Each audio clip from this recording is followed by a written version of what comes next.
Hello guys, welcome to online engineering. आज के इस लेक्चर में हम यहाँ पर बात करने वाले हैं अगेन यहाँ पर पर्ट और सीपीएम के क्वेश्चंस के बारे में। ठीक है, तो देखो सीपीएम और पर्ट के क्वेश्चंस जो हैं वो देखो वैसे तो बहुत ज़्यादा इंपॉर्टेंट बन जाते हैं। क्योंकि आपका जो थ्योरेटिकल पार्ट है उसको इम्प्लीमेंटेशन जो आप कर पाएंगे वो प्रैक्टिस क्वेश्चन से ही कर पाते हैं। ठीक है, तो देखो जो आपकी पूरा थ्योरेटिकल पार्ट एक बार आप कंप्लीट कर लें, उसके बाद आप एक बार इन क्वेश्चंस को लगा लेंगे तो मेरे ख्याल से इसके बाद आपको कोई ज़रूरत नहीं पड़ेगी, चाहे आप किसी भी एग्जाम की प्रिपरेशन कर रहे हो, कि आपको अगेन यहाँ पर सीपीएम अपोर्ट करने पड़ेंगे। जितने भी स्टेट एई लेवल के, जेई लेवल के, चाहे वो अगर देखो एसएससी में तो आता नहीं है, बट हाँ ठीक है, अगर यदि हम बात करें कि जैसे आरआरबी वगैरह के अंदर अगर आ जाता है इसका पैटर्न, तो उसके अंदर भी हम यहाँ पर बात करें तो उसके लिए भी मोर देन सफिशिएंट रहने वाला है ये। ठीक है, तो ये सारे के सारे जितने भी लेक्चर्स हैं ये सभी प्रकार की स्टेट है जेई के लिए, सबके लिए बिल्कुल बराबर हो जाएंगे, है ना। सभी स्टेट के मैं मिक्सचर में सवाल भी करा रहा हूँ कुछ ना कुछ, है ना। ये सवाल कहीं ना कहीं आए भी हुए हैं, ईएसी के प्रीवियस ईयर भी उठाए हुए हैं हमने यहाँ पर थोड़े बहुत, है ना, जिससे आपको पता रहे कि सर हम किस लेवल पे हम यहाँ पर तैयारी करने वाले हैं। ठीक है, तो सब कुछ अच्छे तरीके से होने वाला है, बस इनको कवर कर लेना, आपका काम जो है यहाँ पर हो जाना है कंप्लीट। ठीक है, देखो सबसे पहली चीज क्या है सर, इंडिपेंडेंट फ्लोट के बारे में हम यहाँ पर बात कर चुके हैं। इंडिपेंडेंट फ्लोट क्या होता है, इंडिपेंडेंट फ्लोट का क्वेश्चन हमने पिछली बार भी किया था। ठीक है, लेकिन सर ये जो इस तरह का क्वेश्चन है ना, ये ईएससी का प्रीवियस ईयर का क्वेश्चन है। आपको साफ साफ बता देता हूं मैं आप लोगों को, ये जो सामने जो आपको क्वेश्चन दिख रहा है ये ईएससी प्रीवियस ईयर का क्वेश्चन आपको है ना। अब देखो ये क्या कह रहा है कि सर इंडिपेंडेंट फ्लोट के अंदर इज अमाउंट ऑफ टाइम है, यानी इंडिपेंडेंट फ्लोट सर उस टाइम को बोलेंगे, उस अवेलेबल टाइम को बोलेंगे जिसके अंदर start of an activity may be delayed without affecting.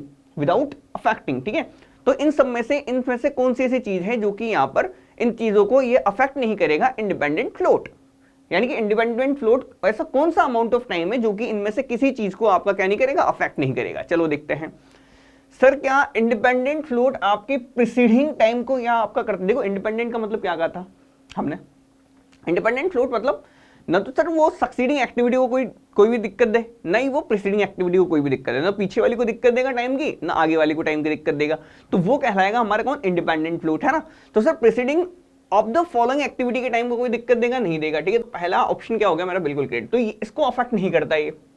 दूसरी चीज, सक्सेडिंग एक्टिविटी को भी आपका क्या नहीं करेगा, वो नहीं करेगा, यानी start of the following activity, succeeding activity की अभी आप क्या नहीं करेगा, ये फॉलो नहीं करेगा। ठीक है, थर्ड बात की सर प्रोजेक्ट का जो ड्यूरेशन है, यानी कि 10 दिन का ही प्रोजेक्ट है तो 10 ही दिन का बनाए रखे, उसके बावजूद जो मौज मस्ती का टाइम है ना 10 दिन के अंदर ही, यानी कि मैंने बात कर ली कि सर मेरे पास 10 दिन के अंदर मेरे को प्रोजेक्ट को खत्म करना है, तो सर हम वो फ्लोट जो उस 10 दिन के बीच में मिलेगा मेरे को, जैसे कि मान लो मुझे 1 महीने तक कॉलेज जाना है ना, तो मेरा कॉलेज का ड्यूरेशन कितना है, प्रोजेक्ट ड्यूरेशन मेरा कितना हो गया, टोटल 1 महीना, है ना। लेकिन बीच में जो सैटरडे संडे का टाइम मिलेगा that will be my known as, कि सर उसकी वजह से क्या मेरा कॉलेज अफेक्ट हो रहा है, नहीं हो रहा है। ठीक है, तो वो that will be my which float, that will be my independent float के अंदर इस तरह से फ्लोट्स वगैरह काउंट करेंगे। जस्ट एग्जांपल दिया मैंने आप लोगों को, है ना। तो इन तीनों चीजों को आपका अफेक्ट नहीं करना चाहिए, कौन, इंडिपेंडेंट फ्लोट। ठीक है, पहला क्वेश्चन बिल्कुल क्लियर है।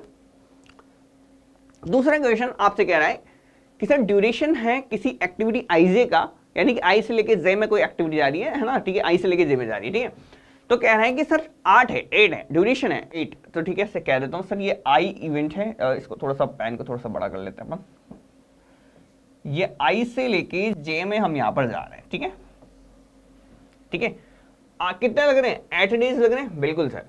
द अर्लीस्ट स्टार्ट टाइम कितना है, 5वें दिन, यानी कि टीई बराबर 5 से हम यहां पर चलना चालू कर रहे हैं। ठीक है, what is the free float, ठीक है, और आपसे कह रखा है कि सर जो जे है वो जे का 18 दे रखी है, टी ई इसका जे का दे रखा है 18। ठीक है, कह रहा है कि सर फ्री फ्लोट कितना रहेगा, सर फ्री कितना मिला देखो, आप उड़ा के देखो आप इसको, टी बराबर कितना दे रखा है 5 18, कुल मिला के क्या है सर 5 + 8 कितना होता है 13, 13 + 5 बराबर आपका होगा 18। ठीक है, खत्म कब करना है अपने को, जल्दी से जल्दी 18 पे खत्म करना है, जल्दी से जल्दी कब खत्म करना है 18 पे खत्म करना है, जल्दी जल्दी कब खत्म करना है 18 पे खत्म करना है। 18 पे अगर यदि यहां पर मेरे को खत्म करना है तो अब आप चाहे देखो तो सर आप इस तरह से भी देख सकते हैं। ठीक है, कोई दिक्कत नहीं है ना, इस तरह से भी देख लो आप, देखो आई जे यहां पर कितना है 8, सॉरी 8 नहीं है, टीई की वैल्यू कितनी है 5, यहां पर मैं बात करूं आपसे इसकी टी एल की कितनी 18, और इसमें टाइम कितना लग रहा है 8। ठीक है, कैसे देखते हैं हम फ्री फ्लोट को, इस तरह से देखते हैं, बिल्कुल सर इस तरह से देखो। ठीक है, इनिशियल कहां से, 18 से, इससे -5 -8, कितना हुआ ये 5। या फिर यहां से डायरेक्टली देख लो, 5 8 कितना हुआ 13, ठीक है 13। और सर यहां पर कितना दे रखा है, 18 पे खत्म करना है आपको, कितने दिन मिले एक्स्ट्रा, 5 दिन एक्स्ट्रा मिले, तो ये 5 दिन आपके मौज मस्ती करें। इससे देखना चाहो इससे देख लो, इससे देखना चाहो इससे देख लो, दोनों तरीके हमने बता दिए आप लोगों को, जिस भी तरीके से आपको सूटेबल है उस तरीके से आप देख लो, ठीक है। बहुत इजी सवाल, बहुत इजी सवाल है, फ्री फ्लोट है, फ्री फ्लोट में बहुत ज्यादा थोड़ी है, ठीक है ना। देखो अगर सर वैल्यूज दे रखी टी नोट टीपी की 4 और 15, ठीक है, टी नोट दे रखा है, टीपी दे रखा है, आपसे पूछा गया है इसने पूछा है सर साहब आप बताओ मेरे को सर वेरिएंस क्या रहेगा। अच्छा तो देखो हम यहाँ पर जब सिग्मा निकालते हैं तो सिग्मा कैसे निकालते हैं, TP minus T note divide by 6 करके, ठीक है सर, ओके। यानी कि सर 15 माइनस 4 डिवाइड बाई 6 कर देंगे, यानी कि 11 बाई 6 कर देंगे। लेकिन इससे निकलेगा क्या आपका standard deviation, this is known as a standard deviation. तो सिग्मा स्क्वायर करने के लिए आपको क्या करना है, 11 बाई 6 कितना आएगा लगभग, ओके 11 बाई 6 निकाल लेना और 11 बाई 6 का आप यहाँ पर स्क्वायर कर देना, तो कुल मिला के आपका यहाँ पर आंसर जो है, मेरे पास आंसर डायरेक्टली है, मैं यहाँ पर लिख देता हूँ, आप लोग कैलकुलेट कर सकते हैं, ठीक है। This is known as your standard deviation और this is known as your variance. आपसे पूछा क्या है, वेरिएंस पूछा है, इसी वजह से हमें यहाँ पर इसका स्क्वायर करना पड़ा, ठीक है। तो या फिर आप डायरेक्टली यहाँ पर ऐसा भी लगा सकते हैं वेरिएंस का, वेरिएंस के लिए आप डायरेक्टली यहाँ पर इस तरह से भी निकाल सकते हैं, TP minus T note by 6, इसका होल स्क्वायर कर दें आप यहीं पे, है ना, ठीक है। इस तरह से किसी भी निकाल लो, आपको निकालने से मतलब है, ठीक है। नेक्स्ट क्वेश्चन देखेंगे, PERT स्टैंड्स फॉर, अब ये सवाल ना मैं आपसे क्या बोलूं, ये सेम सवाल जाने कितनी स्टेट जेई के अंदर आ चुका है, जेई के अंदर बहुत बहुत बहुत प्रचलित है ये सवाल, है ना, जेई के अंदर बहुत बार आया हुआ है, अभी भी आ रहा है ये सवाल। अच्छा सर PERT की फुल फॉर्म बताया जा, तो PERT की फुल फॉर्म क्या थी, P मतलब programme, evaluation and review technique. अब देखो इसमें कहाँ दे रखा है, इसमें तो रिसर्च दे रखा है, यहाँ गलत हो गया है ना, यहाँ गलत हो गया है, देखो ये भी गलत हो गया, एग्जामिनेशन दे रखा है, यहाँ भी एग्जामिनेशन भी गलत हो गया, ये राइट हो गया आपका, ठीक है। Programme, evaluation and review technique, ठीक है, नाम याद रख लेना। Critical path method network is किससे ओरिएंटेड है, बताओ जरा जल्दी से, सर इवेंट से है कि एक्टिविटी से। देखो जो मेरा PERT रहता है, PERT हम करते हैं रिसर्च एंड डेवलपमेंट प्रोजेक्ट्स के लिए। तो PERT के अंदर मुझे ये नहीं पता है सर, सिर्फ ये पता है सर मिसाइल बनानी है मुझे, सिर्फ क्या पता है मुझे, मिसाइल बनानी है, और सिर्फ मिसाइल बनाने का ही मेरा प्रोजेक्ट है, मेरा उद्देश्य क्या है, मिसाइल बनाना। मिसाइल बनाने का मतलब सर मिसाइल आज मैंने चालू की, मिसाइल बना के कंप्लीट कर दी, तो दैट मीन्स कि सर मैं यहाँ पर इवेंट की बात कर रहा हूँ। इवेंट का मतलब सर किसी भी काम को मेरे को खत्म करना है जल्दी से जल्दी, दैट मीन्स इवेंट हमको यहाँ पर आकर करना है, किसी भी चीज का स्टार्ट करना, किसी भी चीज को फिनिश करना will be known as our event, ठीक है। तो PERT हमारा इवेंट ओरिएंटेड हो गया, जबकि एक्टिविटी ओरिएंटेड आपका कौन सा होता है, आपका होता है क्रिटिकल पाथ मेथड। यानी क्रिटिकल पाथ मेथड में आपको क्या पता है कि सर ठीक है मेरे को बिल्डिंग बनानी है 9 मंजिलों की, तो मेरे पास पता है कि सर मेरे पहली एक्टिविटी में कितना लगेगा, दूसरी में कितना लगेगा, तीसरी में क्या लगेगा, मेरे पास ऑलरेडी एक्सपीरियंस है ना, तो मैं हर एक एक्टिविटी को अपने अपने हिसाब से जमाता जाऊंगा और इस हिसाब से मैं पूरा का पूरा काम कर दूंगा, that is known as our critical path method के अंदर, ठीक है, हो गया। नेक्स्ट देखिए, there are 3 parallel paths in part of a network between a bursting node and the next merging node, ठीक है। क्या कह रहा है कि सर आपका 2 नोड है इस तरह से, ठीक है, एक तो बर्स्टिंग नोड है और एक आपका नेक्स्ट मर्जिंग नोड है, ठीक है, यानी कि यहां से आपकी एक्टिविटीज निकलने वाली है, यहां पर आपकी एक्टिविटी खत्म होने वाली है, ठीक है।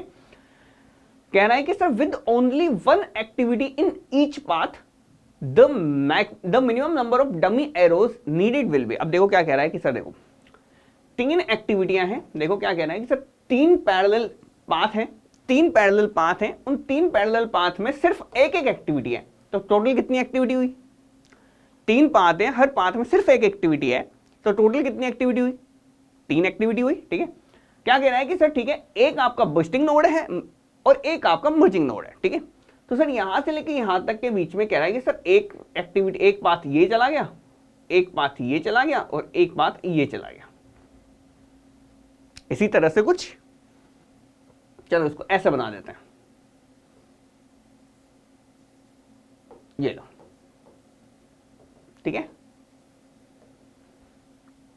अब सर कह रहा है कि सर कितनी डमी एक्टिविटीज की आपको जरूरत पड़ेगी। अच्छा एक बात बताओ, क्या कभी भी कोई भी एक्टिविटी, मैंने बोला था कि सर मैंने बोला कि कोई भी एक एक्टिविटी है, ठीक है, तो इस तरह से कभी भी मामला जा रहा हो ना आपका कि ठीक है कि सर अब आपने मान लो सर इसको 1 दिया, इसको 2 दिया, है ना। जब आप कंप्यूटर में कोड मारते हो 1 2, कंप्यूटर में जब आप कोड दोगे 1 2, ठीक है, तो वो अब आई एक्टिविटी को लेगा कि जे को लेगा कि के को लेगा, बताओ जरा। आई एक्टिविटी को मानेगा कि जे को लेगा, के को लेगा, तो हमें पता नहीं, यहाँ पर यूनिकनेस आपकी चलेगी। 1 2 एक्टिविटी में ये कंफर्म नहीं है कि 1 2 एक्टिविटी आई की है, 1 2 एक्टिविटी जे की है, 1 2 एक्टिविटी आपकी के की है। तो सर यहाँ पर आपको क्या चाहिए कि सर यहाँ पर आपको चाहिए कि सर यहाँ पर आप डमी एक्टिविटीज का यूज करोगे, और कम से कम कितनी डमी एक्टिविटीज का यूज करोगे, आप 2 डमी एक्टिविटीज का आप यहाँ पर यूज करोगे, इस तरह से। तो सर आपको कितनी डमी एक्टिविटीज की नीड पड़ेगी, 2 डमी एक्टिविटीज की आपको यहाँ पर नीड पड़ने वाली, ठीक है। बढ़वा slack in a PERT network refers to, sir slack क्या होता है, स्लेक इज द मौज मस्ती का टाइम, और स्लेक जो है पर्ट के अंदर वो किसको डिनोट करता है, सर एक्टिविटी को डिनोट करेगा कि डमी एक्टिविटी को डिनोट करेगा कि इवेंट को डिनोट करेगा। देखो पर्ट का पर्ट पूरा पूरा किसके ओरिएंटेड है, पर्ट पूरा किस पे ओरिएंटेड है, या फिर मैं कह दूं स्लेक निकालते कैसे हैं। देखो स्लेक निकालते हैं मेरा टीई और टीएल को चर्चा करके, ठीक है, तो स्लेक बराबर होता है मेरा टीएल माइनस टी, ऐसे ही निकालते हैं बिल्कुल। तो ये टीएल माइनस टी आपके किसके ऊपर लगते हैं, ये इवेंट के ऊपर आते हैं, तो sir this will be my event oriented. और पर्ट बोल दिया तो पर्ट के अंदर तो सारा मामला आपका इवेंट ओरिएंटेड वैसे भी हो जाता है, तो पर्ट आ जाए तो वहीं आपको इवेंट ओरिएंटेड लगा जाना है ना, तो कोई दिक्कत वाली बात नहीं, बढ़ेंगे आगे। नेक्स्ट क्वेश्चन देखेंगे। नेक्स्ट क्वेश्चन कह रहा है sir which one of the following does have some limitations when applied to detailed engineering design work during early stages of a project. देखो सीधी सी बात है, कह रहा है कि सर इसमें से किसके अंदर कुछ लिमिटेशन है जब हम यहाँ पर डिटेल्ड इंजीनियरिंग डिजाइन वर्क को अर्ली स्टेजेस में हम यहाँ पर लगाते हैं, ठीक है। तो एस्टिमेट की तो बात करेंगे नहीं हम यहाँ पर, नहीं डमी एक्टिविटी इसके अंदर कोई कंसीडर करने वाली है, तो ठीक है, ये दोनों तो आपके साफ साफ आपको पता है, ये चारों चीजें आप पढ़ चुके हो, है ना, ठीक है। एस्टिमेट भी नहीं होगा और यहाँ पर आपका डमी एक्टिविटी भी नहीं होगा, क्यों, क्योंकि क्या कह रहा है कि सर जब कह रहा हूँ कि सर प्रोजेक्ट को स्टार्ट कर दिया आपने, है ना, early stages of the project के बारे में कह रहा है कि सर जब आप यहाँ पर ये काम करने वाले हैं, तो सर किसके अंदर आपकी लिमिटेशन आपके यहाँ पर आने वाली है। तो देखो पर्ट के अंदर क्या आपको मेन का, मटेरियल का, इन सबका कोई अंदाजा है नहीं, पहली बार काम कर रहा हूँ किसके अंदर, पर्ट के अंदर। सीपीएम के अंदर मैं पहली बार काम नहीं कर रहा हूँ, सीपीएम के अंदर मेरे पास क्या है कि सर मेरे को मेन मटेरियल और साथ के साथ ही बात करें तो सब चीजों का आपको जुगाड़ देखना पड़ेगा कि सर कौन सी चीज कितनी है, क्या क्या कितना मिलेगा, क्या कितना नहीं मिलेगा। यहाँ तो अगर यदि आपको अंदाजा ही नहीं है कि आपको 10 लेबर चाहिए कि आपको 2 लेबर में काम चल जाएगा, है ना, पहली बार बन रहा है पर्ट, ठीक है। तो पर्ट के अंदर तो आपको 2 मिल जाए तो 2 से भी काम चालू कर दोगे, आप 10 मिल जाए तो 10 से भी काम चालू कर दोगे, सॉरी 10 मिल जाए तो 10 से भी आप यहाँ पर काम चालू कर दोगे। लेकिन सर होना क्या है कि सर सीपीएम के अंदर आपको ऑलरेडी जितने चाहिए ना उतने ही चाहिए, है ना, तो यहाँ पर जो लिमिटेशन आती है वो सीपीएम के साथ आती है हमारी, क्योंकि सीपीएम के अंदर आपको सब चीज मालूम है, लेकिन आप उसको स्टार्ट करते हो तो स्टार्ट करने से पहले कुछ ना कुछ लिमिटेशंस वहां पर आ जाती है इंजीनियरिंग डिजाइन वर्क से रिलेटेड, ठीक है। तो ये आपको जो है थोड़ा सा प्रैक्टिस से या फिर मैं कह दूं तो थोड़ा सा जनरल सेंस से आपको यहाँ पर ये चीजें समझ में आने लगेगी, ठीक है। जनरल कॉमन सेंस लगाओ आप कि सर पर्ट के अंदर कैसी बातें हो सकती है, पर्ट के अंदर तो हमें पता ही नहीं है 2 चाहिए 10 चाहिए, तो सर लिमिटेशंस किसके अंदर डालनी पड़ती है, आपको सीपीएम के अंदर डालनी पड़ती है, ठीक है। ओके, कह रहा है कि सर ऑप्टिमिस्टिक, मोस्ट लाइकली और पेसिमिस्टिक जो एस्टिमेट है ना वो दे रखा है 4, 11 and 12 days respectively. The expected completion time जो है इस एक्टिविटी का आपका कितना रहने वाला है, तो चलो देखो expected completion time for this activity, यानी कि सर टीई की कैलकुलेशन कराना है। टीई की कैलकुलेशन कैसे करता हूं, T note plus 4tm plus TP by 6 करके, यानी कि टी नोट कितना दे रखा है आपका, टी नोट दे रखा है 4 plus 4 into 11 plus 12 divide by 6 करके, ठीक है। तो इसको आप निकाल लेना, आपका आंसर आ जाएगा। आंसर वुड बी समथिंग आपके पास 10 डेज का आएगा, है ना, ठीक है। तो निकाल लेना आप, है ना, ठीक है, 10 डेज आ जाएगा आपको। कह रहा है कि सर पर्ट एनालिसिस में जो टाइम एस्टिमेट्स हैं एक्टिविटीज का और प्रोबेबिलिटी ऑफ देयर अकरेंस जो है वो कौन सा करते हैं। देखो सीधी सी बात है, अगर यदि मैं कह दूं आपका पूरा प्रोजेक्ट का ड्यूरेशन, तो पूरा प्रोजेक्ट का ड्यूरेशन आपका नॉर्मल डिस्ट्रीब्यूशन कर्व को फॉलो करता है, ठीक है। पूरा प्रोजेक्ट ड्यूरेशन आपका नॉर्मल डिस्ट्रीब्यूशन कर्व को फॉलो करता है। लेकिन अगर यदि सिर्फ आप एक्टिविटीज की बात करोगे तो बीटा डिस्ट्रीब्यूशन कर्व के बारे में बात की जाएगी, ठीक है। दोनों बातें हमने यहाँ पर सीख ली। अगर सर यहाँ पर लिखा होता in a PERT analysis the time estimates of the project and probability of their occurrence follows, तो फिर आप यहाँ पर आ जाता। अगर यदि एक्टिविटीज की जगह प्रोजेक्ट लिख देता ना, तो प्रोजेक्ट लिखते हैं आपका आंसर क्या हो जाता, प्रोजेक्ट लिखते हैं आपका आंसर नॉर्मल डिस्ट्रीब्यूशन कर्व हो जाता। लेकिन सर यहाँ पर एक्टिविटीज लिखा है इसलिए इसका आंसर बीटा डिस्ट्रीब्यूशन कर्व आपका हो जाता है। ये हम ऑलरेडी बहुत अच्छे से पढ़ चुके हैं, ठीक है। बढ़ते हैं आगे। सर पर्ट के एनालिसिस के अंदर इवेंट का मतलब क्या होता है? देखो इवेंट क्या होते हैं आपके, सोम का पढ़ना स्टार्ट किया, सोम को पढ़ के खत्म किया, ठीक है, सोम पढ़ रहा हूं मैं, सोम सर सीपीएम में सोम पढ़ाते हो आप, है ना, सोम, ठीक है। सोम का पढ़ना स्टार्ट करना, किसी न किसी मोमेंट में मैंने यहाँ पर स्टार्ट किया होगा, किसी न किसी मोमेंट में मैंने काम खत्म किया, ठीक है। तो ये जो इंस्टेंट मोमेंट है ना, इस मोमेंट को हम यहाँ पर बोलते हैं इवेंट। क्या बोलते हैं? इसको हम इवेंट बोलते हैं, ठीक है। तो सर स्टार्ट और the finish of the task is known as ये। लेकिन सर यहाँ पर ना, यहाँ पर अगर मैं बात करूँ सर आपसे, तो देखो यहाँ पर ना एक और चीज दे रखी है आपसे कि एंड ऑफ एन एक्टिविटी, ठीक है। तो यहाँ पर देखो, यहाँ पर है ना स्टार्ट भी आ जाएगा, एंड ऑफ द एक्टिविटी को भी आप यहाँ पर इवेंट बोल देते हैं, ठीक है। बहुत से लोगों के सी भी ऑप्शन में यहाँ पर समझ में आ रहा होगा सर सी क्यों नहीं लगाया आपने, क्योंकि यहाँ पर स्टार्ट के, यहाँ पर सिर्फ एंड ऑफ एन एक्टिविटी बोला हुआ है। अगर यहाँ पर sir start of an activity भी लिखा होता तो फिर ये वाला क्वेश्चन जो है आपका, ये दोनों ऑप्शन आपके करेक्ट कर देता मैं, ठीक है। तो अभी तो फिलहाल सिर्फ ए ऑप्शन जो है मोर करेक्ट है आपका, ठीक है। Slack time in PERT analysis, slack time जो है सर पर्ट एनालिसिस का वो क्या रहता है? अच्छा देखो कि सर यहाँ पर हम देखो कि सर स्लैक टाइम के बारे में, जब मैंने पर्ट का स्लैक टाइम बोला था ना, स्लैक टाइम मैंने क्या बोला, स्लैक टाइम क्रिटिकल पाथ्स के लिए आपका या तो मिनिमम रहेगा या फिर आपका जीरो रहेगा, ठीक है। तो यहाँ पर मैंने दो चीजें बताई थी आपको, या तो जीरो और मिनिमम, किसके लिए? स्लैक के लिए। अगर सर आपसे फ्लोट बोले ना, वो क्रिटिकल एक्टिविटी के लिए फ्लोट की वैल्यू बोले, तो फ्लोट तो आपका हमेशा जीरो रहेगा, float should be zero for critical activity, ठीक है।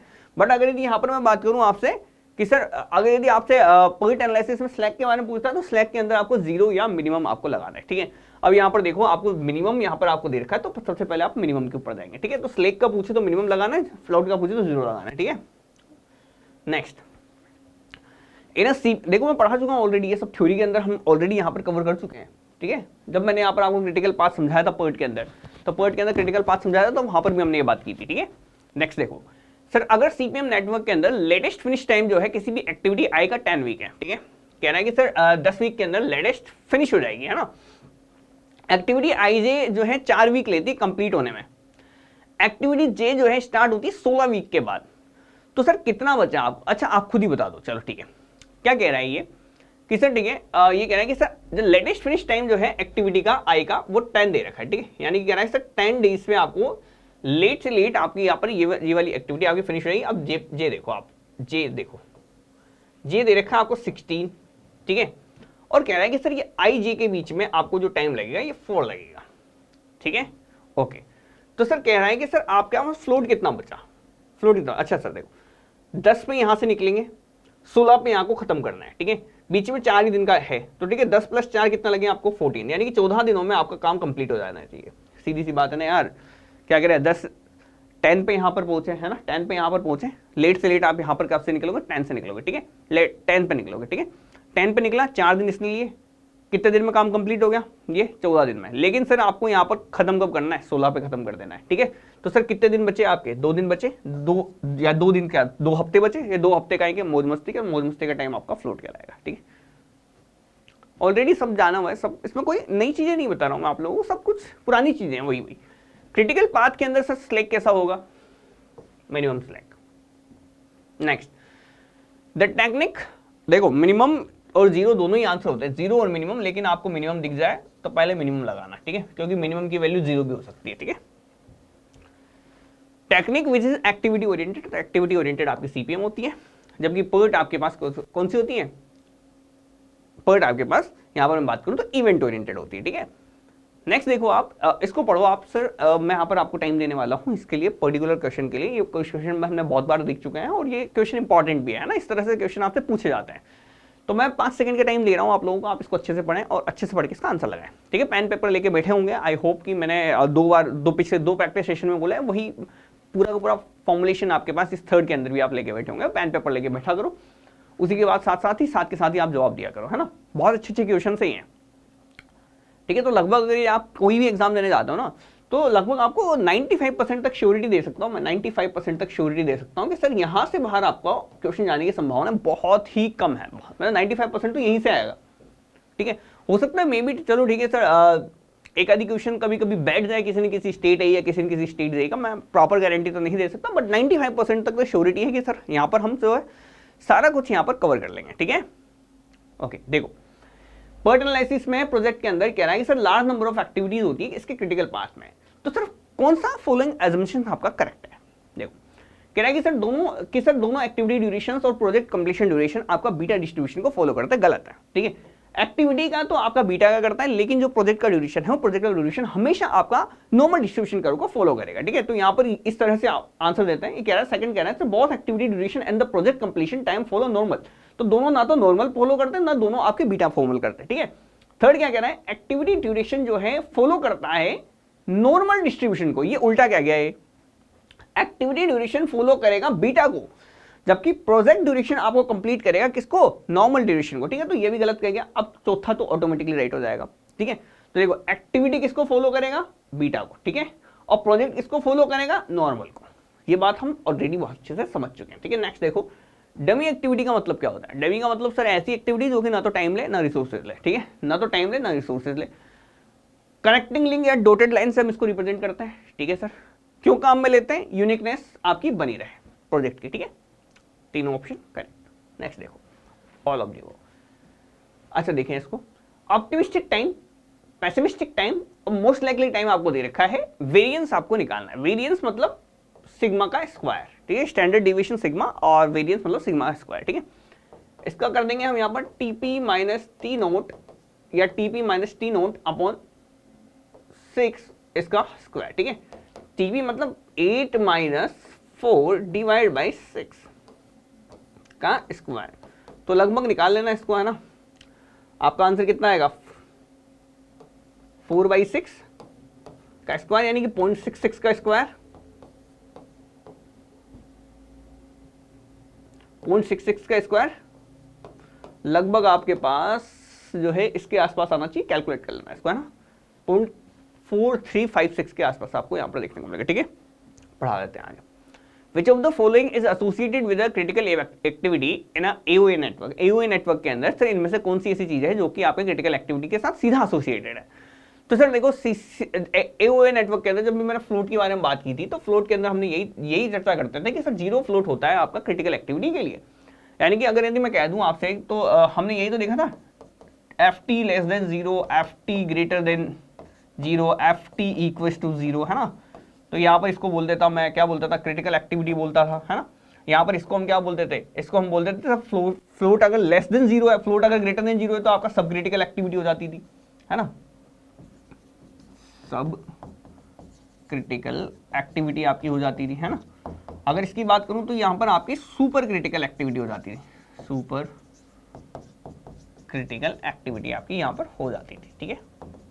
और इसके बारे में बात करें तो क्रिटिकल एक्टिविटी आप इसको यहाँ पर बोल देते थे, ठीक है। तो zero float will be my correct answer, ठीक है। नेक्स्ट देखें आप, select the incorrect statement. Incorrect statement को इनमें से आपको उठाना है। देखो क्रिटिकल पाथ हमेशा आपका पहला इवेंट होता है, कह रहा है, ठीक है सर। क्रिटिकल पाथ जो है आपका निकलेगा हमेशा पहले इवेंट से निकलेगा, तो यानी कि प्रोजेक्ट का जो सबसे मिनिमम से मिनिमम रिक्वायर्ड टाइम होता है उसी को हम यहाँ पर क्या बोल देते हैं, क्रिटिकल पाथ बोल देते हैं कुल मिला के, ठीक है। It is the longest path. Longest path है तो सीधा सा बात है सर, स्टार्ट भी वहीं से होता है और एंड भी कहाँ होगा, बिल्कुल लास्ट में होगा। तो क्रिटिकल पाथ हमेशा टर्मिनेट होता है लास्ट इवेंट पे, ये भी कंफर्म है, ठीक है सर। हमेशा पहले तो इवेंट से निकलेगा और हमेशा लास्ट इवेंट पर रहेगा, चाहे तो आप यहाँ पर मैं एग्जाम्पल देख लें, आप, है ना।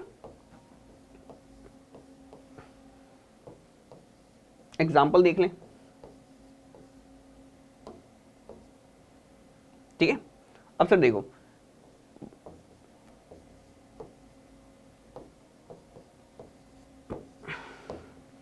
अब क्रिटिकल पाथ क्या होगा, क्रिटिकल पाथ हो जाएगा आपका 1 2 3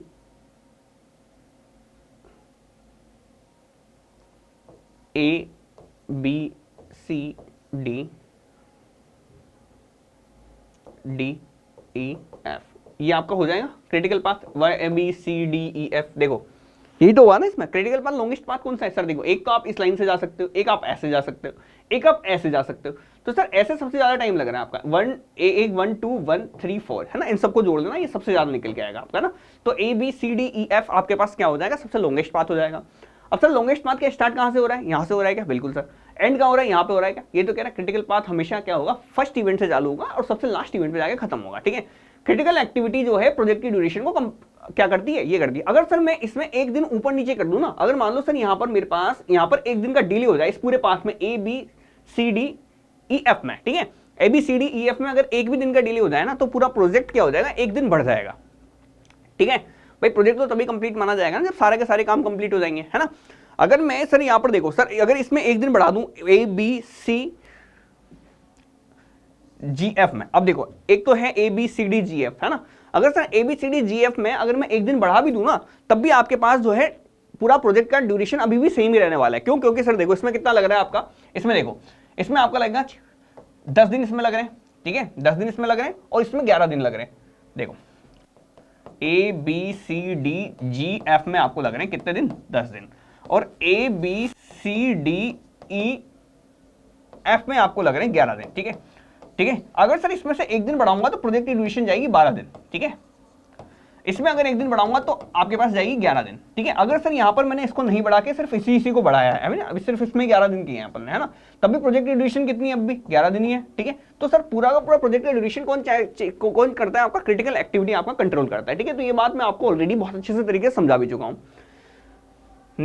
फोर्थ पॉइंट क्या कहना है कि sir critical activity is the one for which free float is 0। Free की जगह अगर यदि यहाँ पर आप टोटल फ्लोट 0 बोलते हैं ना तो यहाँ पर मेरे को बात समझ में आती, ठीक है। तो ये आपका गलत हो गया, D option will be my correct answer, ठीक है। D option will be my correct answer. Incorrect statement आपका डी था वहां पर, है ना।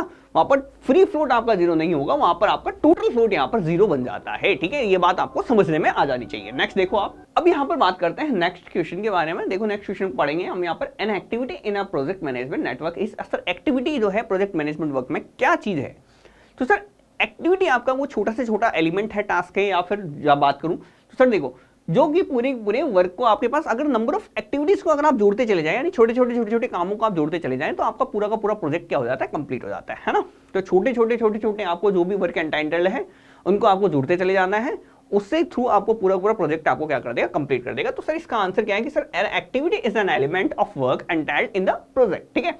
प्रोजेक्ट के अंदर जो छोटे छोटे टास्क दिए गए हैं वो छोटे छोटे टास्क आपके पास, जैसे कि मान लो एसएससी जेईई की मेरे को प्रिपरेशन करनी है तो सर उसके लिए मैं जो 10 से 12 सब्जेक्ट्स यहाँ पर पढ़ता हूँ तो सारी की सारी छोटी छोटी एक्टिविटी है, सोम का पढ़ना फिर एफएम का पढ़ना, ठीक है। तो सर इन छोटे छोटे कामों को अगर मैं करता चला गया 10 से 12 सब्जेक्ट को, 10 से 12 एक्टिविटीज को मैंने कंप्लीट कर लिया है तो सर यहाँ पर मेरे पास क्या हो जाता है, पूरा प्रोजेक्ट यहाँ पर कंप्लीट हो जाता है। सर पूरा प्रोजेक्ट के अंदर जो element of the work entailed किया है हमने, that is known as our activity.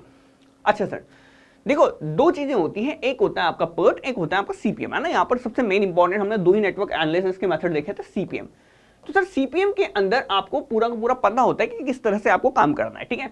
तो सर यहाँ पर जो आप टाइम की एस्टिमेशन लगाएंगे ना, मान लो कि सर आपने यहाँ पर, मैं आपसे कह दूं कि आपने आपको सर यहाँ पर एक कमरा बनाना है, वो कमरा आप पहले भी बना चुके हैं, ठीक है, कोई कमरा आप पहले बना चुके हैं। अगर सर मैं आपको एक्सपीरियंस को देखते हुए मैं आपको कोई कमरा बनाने को बोल दूं, भाई आपका पुराना काम यही है ना, कि भाई कोई कमरा रूम वगैरह डिजाइन करने का, तो आप मेरे को अंदाजा से बता देंगे कि सर ठीक है एक दिन में मैंने पहले कमरा बनाया हुआ था तो सर आपका भी मैं एक ही दिन में बना दूंगा, ठीक है।